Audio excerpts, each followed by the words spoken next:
믿는 자와 믿지 않는 자 모두에게 쓸모있는 차트, 보면 재밌고 알아두면 신앙생활에도 도움이 되는 세상 정보들을 총망라한 차트가 여기 있습니다. 성경, 문화, 인물, 민감한 사회 이슈까지 세상의 모든 주제를 차트로 이야기해봅니다. 네, 고품격 크리스천 차트 토크쇼 차토 지금 시작합니다. 자, 여러분 안녕하세요. 고품격 정보와 재미를 담은 크리스천 차트 토크쇼 차톡 진행의 아나운서 나경철입니다. 안녕하세요. 반갑습니다. 김근영 목사입니다. 네. 자, 목사님, 6월은요, 우리나라 국민들에게 있어서 참, 뭐랄까요, 마음이 아프기도 한 달이기도 하고 굉장히 좀 의미 있는 달인 것 같아요. 네. 바로 6.25 전쟁이 포함되어 있는 달인데 6.25 전쟁이 벌써 74주년을 맞이했습니다. 아, 벌써 74주년이 흘렀네요. 예. 우리가 전쟁을 직접 겪은 세대는 아니지만요. 전쟁 때문에 고향이나 가족을 잃은 슬픔은 현재 진행형 아니겠습니까? 네. 전쟁 중에 사망, 실종된 군인분들의 유해를 찾아서 가족 품으로 돌려드리는 일 또한 여전히 할 일이 많이 남아있다고 하고요. 일단 전쟁 자체가 종전이 되지 않았습니다. 언제든 다시 일어날 수 있는 휴전 상태이기 때문에 무의식적으로 우리 모두 긴장을 많이 하고 있다고 생각해요. 예. 저도 이렇게 자다가 재난문자 알림이 시끄럽게 울리면 이거 사고 났나 하고 일어나는 게 아니라 전쟁 터졌나? 예. 이렇게 가슴이 덜컥한 경우가 여러 번 있었거든요. 맞습니다. 아마 많은 분들이 경험을 하셨을 텐데 지난 연말 연초였나요? 유독 새벽에 재난 문자 몇 번 울린 적이 있었는데 자, 비몽사몽 중에 전쟁 났나 보다. 우리 아이 어떡하지? 막 이런 걱정되는 마음. 그리고 깬 적이 있었는데 여전히 전쟁 중에 있는 한국인이라면 피할 수 없는 그런 긴장감이 아닐까 생각이 듭니다. 네. 이처럼 전쟁은 여러 세대를 지나도 회복하기 어려운 상처를 남기는 정말 슬프고 마음 무거운 일이라고 할 수 있겠습니다. 6.25 전쟁 당시 나라를 지키기 위해서 싸우신 분들에게 정말 진심으로 감사하다는 말씀, 그리고 전쟁으로 직접 피해를 입은 모든 분들에게 위로하는 말씀을 드리고 싶고요. 하루빨리 종전선언을 해서 대한민국이 휴전국이 아니라 종전국가로 분류가 되었으면 하는 간절한 바람입니다. 그렇습니다. 자, 이 방송을 보시는 모든 분들이 아마 다 같은 마음이 아닐까 생각이 드는데요. 하지만 우리를 슬프게 하는 건 이 전쟁이라는 게 세계 곳곳에서 여전히 지금도 진행되고 있기 때문이 아닐까 생각이 드는데 2022년 2월 24일에 시작된 러시아 우크라이나 전쟁 벌써 3년째 이어지고 있는 상황입니다. 네, 러시아 우크라이나 전쟁만이 또 아니죠. 2023년 10월 7일 팔레스타인의 하마스 무장단체가 이스라엘을 공격했습니다. 그리고 10월 8일 이스라엘이 하마스에 대한 전쟁을 선포하면서 이스라엘 하마스 전쟁이 시작되었는데요. 나경철 아나운서야말로 뉴스를 이렇게 진행하시니까 가장 먼저 이 전쟁에 대한 소식을 아실 것 같은데. 예, 그렇습니다. 이스라엘 하마스 전쟁 소식 중에 정말 좀 안타까웠던 것이 유대인의 절기죠. 초막절을 기념하기 위해서 이스라엘의 레임 키부츠라는 지역에서 슈퍼노바 초막절 행사 음악제가 열렸는데 말 그대로 이게 축제잖아요. 그럼요. 근데 이 축제 중에 이 하마스 대원들이 낙하산을 타고 내려와서 참가자들을 죽이거나 또 납치를 했다. 이런 소식을 제 입으로 또 전해드린 적이 있어서 아마 뉴스를 전하는 저도 또 소식을 전해드린 많은 분들도 정말 충격에 빠지지 않았을까 그런 생각이 좀 듭니다. 네, 맞습니다. 물리적으로 거리가 먼 곳이지만 아까도 말씀드렸다시피 휴전 상태에 있는 한국인이기 때문에 전쟁의 전자만 들어도 참 무섭고 떨리고 불안하기까지 한 그런 소식들이 아닌가 이렇게 생각합니다. 맞습니다. 이 이스라엘 하마스 전쟁 또한 언제 끝이 날지 좀 예상이 되지 않는 상황인데요. 그리고 이스라엘 하마스 전쟁은 우리 교회 다니는 성도들을 정말 뭐랄까요, 마음 어렵게 하는 그런 좀 전쟁이 아닐까 좀 생각이 드는데 세상 사람들이 이렇게 얘기하거든요. 또 이스라엘이냐? 이스라엘이 팔레스타인 사람들 땅을 가져가서 자꾸 분쟁이 나는 거 아니냐? 봐라, 성경에도 전쟁 너무 많이 나오지 않느냐. 너희가 믿는 하나님이 왜 자꾸 전쟁을 하시냐. 이런 공격적인 시선들이 있거든요. 그래서 이 세상의 부정적인 시각에 대해서 어떤 마음으로 대응해야 할지 늘 마음에 좀 갈등이 있어요. 이 말씀하신 것처럼 구약 성경에는 참 많은 전쟁의 이야기가 기록되어 있습니다. 하지만 지금의 전쟁과는 좀 결이 좀 다르다고 볼 수 있는데요. 성경 속 전쟁은 하나님께서 아브라함을 택하신 이후에 이스라엘 민족이 하나님께서 약속하신 가나안 땅으로 나아가면서 우상을 숭배하는 이민족 이방인과 치렀던 전투들이 대다수입니다. 그러니까 중요한 것은 그 배후들이 사탄이기에 구약 성경에 나오는 전쟁에 대해 우리가 먼저 생각할 것은 그 전쟁들은 악한 세력과의 싸움임을 잊어서는 안 된다는 것입니다. 그러니까 소위 이제 악의 편만을 방지하기 위한 영적인 싸움이었다는 것이죠. 그렇기 때문에 하나님께서 전쟁을 좋아하시는 분으로 오해해서는 결코 안 됩니다. 사실 구약 성경 자체도 군사력에 의존하는 사람들에 대한 강한 비판을 다 담고 있고 또 모든 사람들은 하나님의 사랑과 보호 아래 정말 평화롭게 살아감을 강조하고 있는 내용들이 많기 때문에 그렇습니다. 네. 자, 6.25 전쟁 74주년을 맞이한 오늘 저희 차톡에서는요, 성경 속 전쟁을 통해서 하나님이 전쟁을 바라보시는 시선에 대해서 함께 좀 생각을 해보려고 합니다. 자, 고품격 크리스천 차트 토크쇼 차톡, 오늘의 주제 바로 구약 성경 속 전쟁에 대한 이야기, 무기여 살이거랍니다. 무기여 살이거라. 첫 번째로 만나볼 전쟁, 성경에 나오는 인류 최초의 전쟁인 시딤과 단 전투입니다. 기원전 2115년경 당시 아수르가 가나안의 요단 지역 왕들에게 조공을 받고 있었습니다. 그런데 12년 동안 조공을 바치던 요단 지역의 왕들이 알 수 없는 이유로 13년째에 조공 바치기를 거부합니다. 그러자 엘람 왕 그돌라오멜이 고임왕 디달과 시날왕 아므라벨과 엘라살왕 아리옥 이 세 나라 왕들과 동맹을 맺고 가나안의 5나라죠. 소돔, 고모라, 아드마, 스보임, 벨라를 공격해옵니다. 이 동맹국은 먼저 가나안의 6개 족속인 르바, 수스, 엠, 호리, 아말렉, 아모리 족속을 치고 이기면서 가나안의 5나라를 압박하게 되죠. 이에 가나안 5개국은 역청구덩이가 많은 시딤 골짜기로 이 네 동맹국을 유인합니다. 자, 여기서 역청은 끈끈한 석유 찌꺼기라고 생각하시면 되는데요.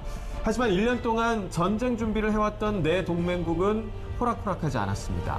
가나안의 5개 국가는 오히려 자신들이 역청구덩이에 빠지고 도망치면서 이 시딤 골짜기 전투에서 패배를 하게 됩니다. 네, 네 동맹국은 애초에 10년 넘게 조공을 받던 강력한 세력이지 않습니까? 네. 그 강력한 세력이 연합해서 1년 넘게 전쟁 준비를 이렇게 착실하게 한 데다가 가나안의 6개 민족을 제압하면서 뭐 사기는 사기대로 잔뜩 높았을 텐데 고작 역청구덩이로 이기려고 한 거였군요. 그렇습니다. 자, 이때 아수르의 네 동맹국이 크게 승리하면서 소돔과 고모라의 모든 재물과 양식을 모두 빼앗아 갑니다. 이때 소돔에 거주하던 아브라함의 조카 롯도 함께 잡혀가게 되는데요. 아브라함은 그 소식을 듣고는 집에서 길리고 훈련된 자 318명을 거느리고 이 네 동맹국과 싸우기 위해서 단까지 쫓아가게 됩니다. 아니, 그 가나안의 6민족과 5국가를 쳐서 이긴 그 강력한 네 동맹국과 맞서 싸우는데 318명이요? 네, 318명. 아, 세상의 눈으로 보면 너무 이게 무모한 행동 같은데요. 그렇죠. 네. 하지만 이 아브라함은 주저하지 않았습니다. 마므레에서 단까지 무려 191km를 이동한 후에 야간 기습을 통해 이 네 동맹국을 격파하는데 성공을 하게 되는 거죠. 이뿐만 아니라 재침략에 대비해서 호바 지역까지 쫓아가서 이 빼앗겼던 모든 재물과 사람들을 되찾아오는 것으로 아브라함의 첫 전투인 단 전투, 승리로 끝을 맺습니다. 들어보니까 특징이 이렇게 몇 개 있는 것 같습니다. 예, 예, 예.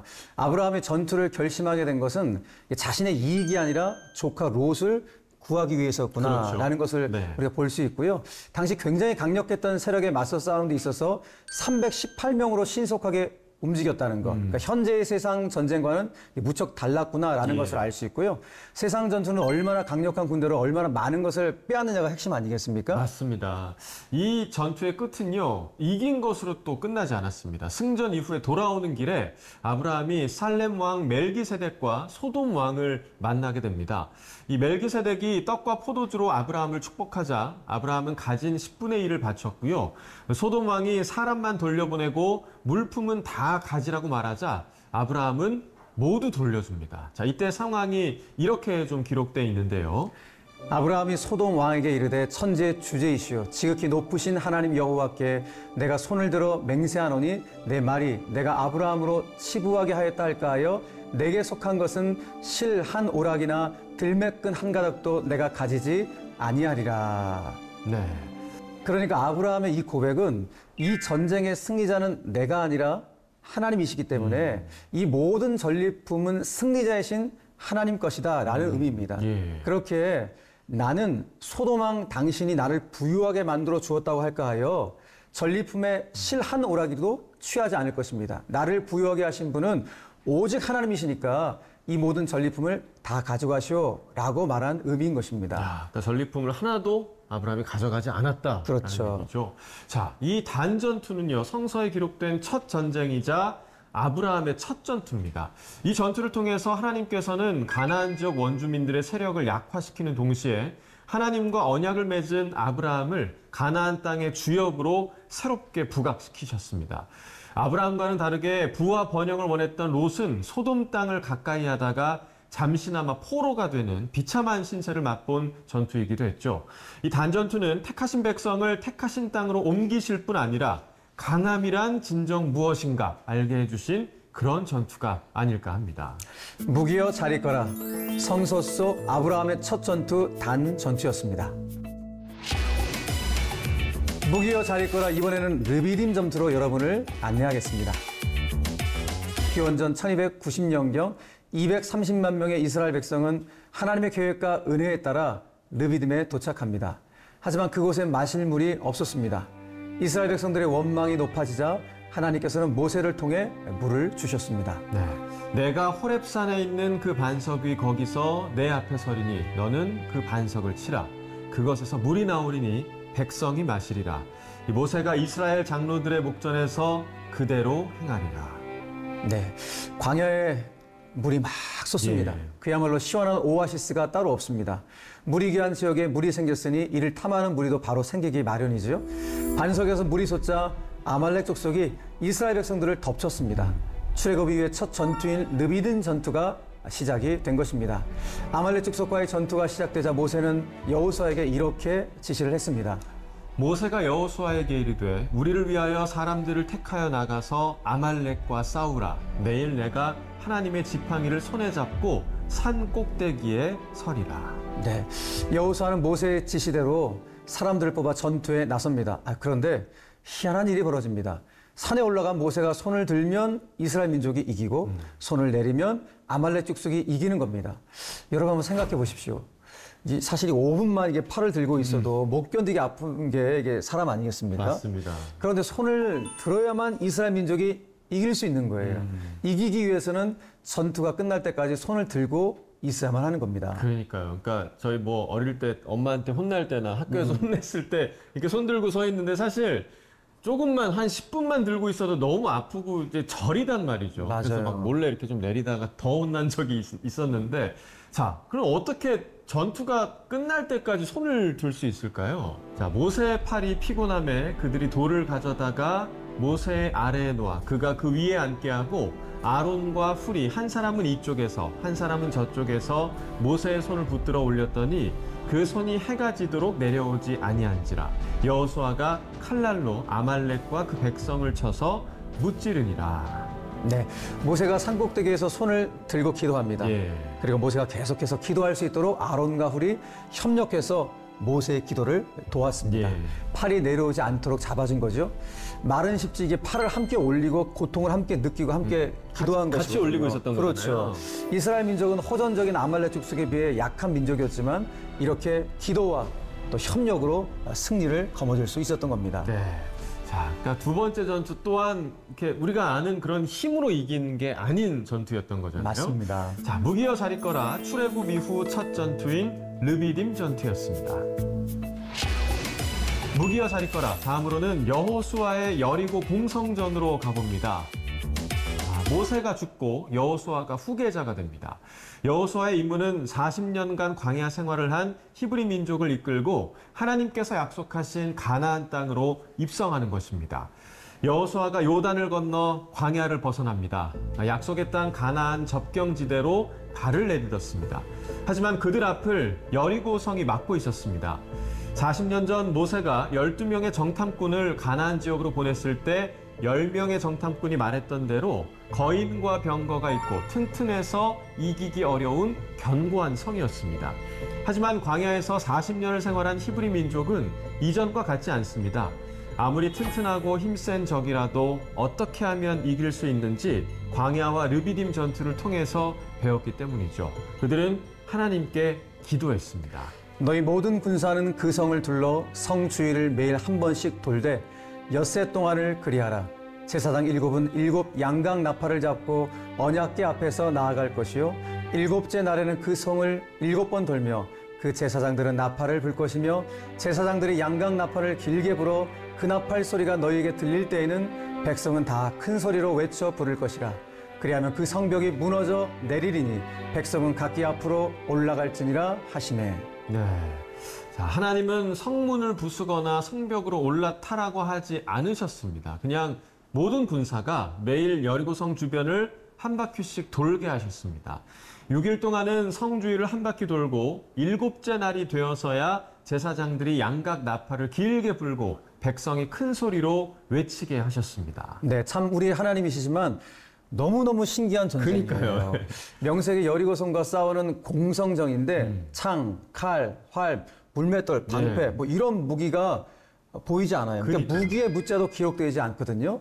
걷고 나팔 불고 소리치는 게 다였습니다. 정말 신기한 방법으로 네. 싸우게 하셨는데 그 결과는 어땠나요? 결과는요. 자, 이에 백성은 외치고 제사장들은 나팔을 불매 백성이 나팔 소리를 들을 때에 크게 소리질러 외치니 성벽이 무너져 내린지라.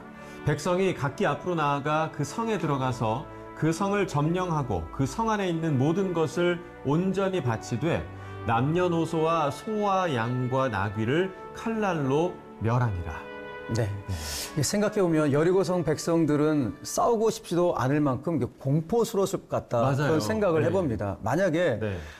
나경철 아나운서 집에 모르는 사람이 네. 6일 동안 계속 그 집 주위를 돌고 있다면 기분이 어떨 것 같으세요? 아니, 그러니까 차라리 그럴 거면 빨리 좀 들어와라 이런 예. 심정이 들 것 같고 진짜 뭐랄까요, 창문도 못 볼 것 같고 뭔가 소리 하나 내는 것도 너무너무 조심스러운 그런 분위기가 아닐까 생각이 드는데요. 네. 힘센 거인족과 최신식 무기인 병거가 있어도 전혀 소용이 없었습니다.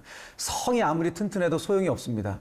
하나님께서 택하신 히브리 민족이 가나안 땅으로 가기 위해서는 꼭 넘어야 하는 여리고성이었고요. 하나님께서는 백성들의 손에 피 한 방울 묻히지 않고 승리하도록 하셨습니다. 무기여 자리거라 여리고 공성전이었습니다. 무기여 자리거라. 다음으로는 기드온의 하롯셈 전투로 여러분을 안내합니다. 기원전 1194년경 사사기 시대의 이스라엘은 미디안 족속과의 전쟁을 치르게 됩니다. 이 미디안 족속은 당시 이스라엘 민족을 여러모로 괴롭혔던 족속이라고 성경에 기록되어 있습니다. 자, 하나님께서는 기드온을 찾아오셔서 그를 통해서 이스라엘을 구원하겠다 이렇게 하셨습니다. 기드온은 자신도 없고 두려웠지만 이 주권이 하나님께 있음을 깨닫고 그 말씀에 순종하기로 하는데요. 아버지의 바알 제단과 아세라상을 깨부수고 새롭게 세워진 기드온. 이 기드온은 미디안 연합군과의 전쟁을 위해 군사를 모집했는데 무려 3만 2천여 명이 모였습니다. 네. 미디안 연합군과 싸우기 위한 군사 숫자가 어떻게 보면 참 넉넉했다라고 생각해 볼 수 있는데요. 굉장히 기드온 입장에서는 든든하지 않았을까 그런 생각도 해봅니다. 맞습니다. 하지만 하나님께서는 기드온에게 군사가 너무 많으니 전쟁이 두려운 자는 돌려보내라 라고 말씀을 하셨습니다. 그러자 3만 2천 명 중에 2만 2천 명이 떠나간 거죠. 그러니까 1만 명이 남았는데 하나님은 여전히 군사의 숫자가 많다라고 하시며 이들을 냇가로 데려가게 하셨습니다. 그리고 이런 사람들을 군사로 뽑으라 이렇게 말씀하셨습니다. 여호와께서 기드온에게 이르시되 내가 이 물을 핥아먹은 300명으로 너희를 구원하며 미디안을 내 손에 넘겨주리니 남은 백성은 각각 자기의 처소로 돌아갈 것이니라 하시니. 네. 10,000명 중에서 물을 손에 움켜서 핥아먹은 자 300명만 데리고 미디안을 치라라고 얘기하신 거잖아요. 네. 저는 사실 여전히 잘 이해가 안 되는데 이때 물을 손으로 움켜서 마신 자와 무릎을 꿇고 마신 자의 차이는 좀 어디에 있을까요? 그러니까 정확하게 말하면 그 10,000명 중에서 9,700명은 무릎을 꿇고 물을 마셨고요. 네. 300명은 두 손에 물을 이렇게 담아 마셨는데요. 네. 하나님은 기드온에게 무릎을 꿇고 물을 마신 9,700명은 집으로 돌려보내라라고 말씀하셨고 대신에 4주 경계를 하면서 이렇게 두 손에다가 물을 마신 300명만 정예병으로 사용하라라고 말씀을 하신 거예요. 예. 그러니까 이 모습 속에서 아마도 4주 경계를 하는 모습 속에서 이 군인담을 보신 것 같다 그런 생각을 해보거든요. 네네네. 더 중요한 이유가 있습니다. 더 중요한 이유는 무엇인가 하면 지금 병력이 3만 2천 명에서 300명으로 자그마치 99%가 줄어들었잖아요. 말도 안 되게 줄었죠. 그죠? 네. 그러니 미디안 군사 13만 5천 명에 비하면 이게 비교 자체가 불가능한 그야말로 나약하기 그지없는 숫자에 불과합니다. 그렇다면 하나님께서 도대체 무엇을 보여주도록 하신 것일까 질문하지 않을 수가 없는데 하나님은 바로 우리의 연약함으로 일하신다는 겁니다. 무엇보다 전쟁이든 우리의 인생이든 모든 승리는 하나님의 함께 하심에 달려있다는 사실을 하나님 직접 보여주고 싶으셨던 겁니다. 네, 자 13만 대 300명. 그러니까 기드온은 하나님의 명대로 뽑은 이 300명의 군사와 함께 미디안 연합군, 즉 미디안 아말렉 동방 사람들로 연합된 적군들의 진영을 엿보게 됐습니다. 그리고 하나님께서 이르신 작전대로 이들 연합군을 공격을 하게 되는데요. 손에 든 무기가요, 항아리 속에 감춘 횃불 그리고 나팔뿐이었습니다. 이 기드온의 군사들이 항아리를 깨고 횃불을 흔들면서 여호와와 기드온의 칼이다라고 외치니까 이 밤중에 자고 있던 미디안 연합군들은 놀라서 우왕좌왕하며 아군과 적군을 구분하지 못하고 서로를 베면서 도망쳤습니다. 네, 숫자만 많았지 완전히 오합지졸이었던 것 같아요. 그렇죠. 자, 이번에도 군사의 숫자는 중요하지 않았는데요. 이스라엘군은 미디안군을 끝까지 추격하면서 방백, 오렙과 스앱을 죽였으며 메뚜기처럼 많았던 미디안 연합군과의 전투에서 승리를 할 수 있었습니다. 하나님의 지시대로 선발한 기드온과 300명의 용사, 그리고 횃불과 항아리로 말이죠. 자, 무기여 자리거라, 기드온의 하롯셈 전투였습니다. 무기여 잘 있거라. 마지막으로 무기 없는 전쟁 갈멜산 전투를 살펴봅니다. 네, 앞선 전쟁들도 사실 무기는 딱히 없었거든요. 맞아요. 네, 그래도 뭐 여럿이 함께 걷거나 뭐 소리를 지르거나 횃불 정도는 들었었는데 이번엔 그런 것도 없는 건가요? 어떤가요? 아예 없습니다. 아예 없어요. 그러니까 무기라고 할 만한 도구는 아무것도 없습니다. 걷거나 뛰거나 소리치지도 않습니다. 심지어 이 갈멜산 전투에서 싸움에 나선 것은 딱 한 사람뿐입니다. 한 사람이요? 그러면 적군이 몇 명인지 중요할 것 같은데요? 450 더하기 400.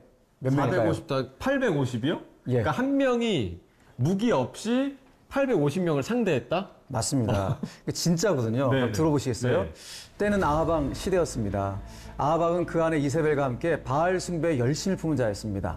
바알 숭배를 공식화하고 신전을 짓고 여호와를 믿는 자들을 핍박했습니다. 이런 현실 속에서 디셉 사람 엘리야는 여호와께 회개하지 않으면 가뭄이 계속될 것이라는 예언을 한 뒤에 박해를 피해 숨었다가 이제 3년 만에 다시 나타났습니다. 그리고 아합과 이세벨에게 이렇게 제안을 합니다. 그런즉 사람을 보내 온 이스라엘과 이세벨의 상에서 먹는 바알의 선지자 450명과 아세라의 선지자 400명을 갈멜산으로 모아 내게로 나오게 하소서. 자, 이 말씀을 들으니까 지난번에 그 잊혀진 가짜신들 회차에서 저희가 살펴봤던 그 이야기가 떠오르는데 갈멜산에서 엘리야 선지자와 바알 선지자들과의 대결이 바로 이 전투인 거네요. 맞습니다. 그러니까 그때는 바알 선지자만 계산해서 1대 450명이라고 말씀을 드렸던 기억이 있는데요. 사실 아세라 선지자까지 포함하면 400명이 더 있었습니다. 그러니까 갈멜산에서 450명의 바알 선지자 또 400명의 아세라 선지자들과 대면한 엘리야 선지자.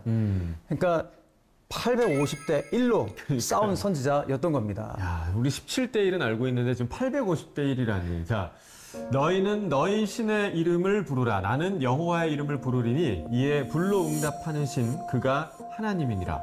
백성이 다 대답하되 그 말이 옳도다 하니라. 전투의 선공은 바알 선지자들을 차렸습니다. 이들은 송아지를 잡아 가운데 놓고 바울에게 빌기를 시작합니다. 아침부터 낮까지 바알의 이름을 막 부르며 뛰놀았습니다. 정오가 지나자 초조해진 이들은 칼과 창으로 막 자신들의 몸에 상처를 내며 자해를 한 것이죠. 그러니까 바알을 목 놓아 불렀습니다. 그러나 저녁이 되도록 아무 소리도 아무 응답도 없었습니다. 자, 이제 엘리야 차례가 되었습니다. 엘리야가 하나님께 기도를 드립니다. 그리고 이렇게 바로 응답하셨습니다. 이에 여호와의 불이 내려서 번제물과 나무와 돌과 흙을 태우고 또 도랑의 물을 핥은지라 모든 백성이 보고 엎드려 말하되 여호와 그는 하나님이시로다. 여호와 그는 하나님이시로다 하니. 네, 갈멜산에서 무기 없이 기도로 치른 전투에서 엘리야의 하나님께서 승리를 하신 겁니다. 이스라엘 사람들은 똑똑히 보았습니다. 지금껏 강요당한 바알의 실체를 말이죠. 엘리야와 이스라엘 백성들은 바알 선자들을 모두 잡아 기손시내에서 죽였으며 그제서야 이스라엘 땅에 가뭄이 그쳤습니다. 우상 바알과의 전투가 막을 내린 것이죠. 무기여 잘 있거라, 무기 없는 전투 갈멜산 전투였습니다.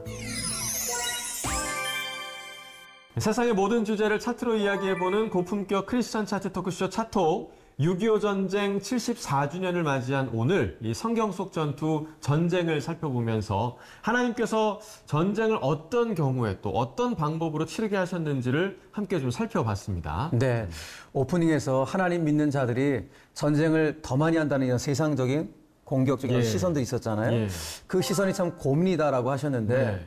어떤 생각을 이번에 같이 나누면서 생각을 좀 하셨습니까? 이렇게 한 전투 하나하나를 저희가 좀 뜯어서 보니까 네. 이게 지금 우리가 하는 그런 뭐랄까요, 누군가를 죽이고 뭔가 빼앗고 그런 전투와는 굉장히 좀 결이 다른 그렇죠. 전투였구나. 그리고 뭐 전리품도 전혀 가져가지 않고 한 사람으로 이기고 뭐 사람들을 죽이지 않고 했던 전투들이 성경 속에 많이 등장을 해서 그런 제가 가지고 있던 오해도 조금 풀린 것 같아요. 저도 좀 남들에게 설명을 해줄 수 있을 것 같습니다. 야, 역시 우리 나경철 아나운서는 이 습득력이 굉장히 탁월하신 것 같습니다. 감사합니다. 네.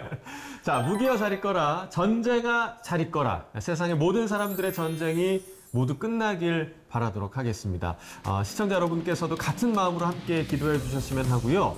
고품격 크리스천 차트 토크쇼 차톡, 오늘은 이만 인사를 드릴까 합니다. 다음 주에도 다른 재미있는 주제로 찾아뵙겠습니다. 시청자 여러분, 다음 주에 꼭 다시 만나요.